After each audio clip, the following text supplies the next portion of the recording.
अस्सलाम वालेकुम दोस्तों, क्या हाल चला। एक और ट्रेंड चल रहा है जी ओमान में सोशल मीडिया के ऊपर के ये जो स्लीपिंग वर्जन है ना डिश डाशा का, वो हो गया, या जनरली कह लें कि नाइट ड्रेस जो है वो पहन के बाहर अवामी मकामात पर पब्लिक में जाना जो है वो ममनू करार दिया जाए।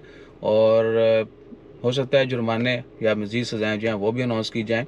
तो ओमानी लोग जो है वो ट्रेंड काफ़ी चला रहे हैं, वो ट्रेंड नहीं, ये ट्रेंड काफ़ी चला रहे हैं कि इसके ऊपर पाबंदी होनी चाहिए कि डिश डाशा जो नाइट वर्जन है ना वो लोग पहन के अवामी मकामात पर ना जाएं।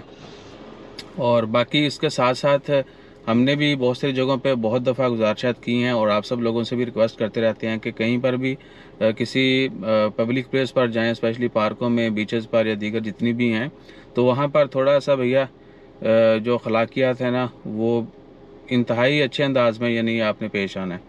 वरना क्या है कि बस खुजाने में वक्त गुजर जाता है, लोग घूमने कम जाते हैं, खुजाने ज़्यादा जाते हैं।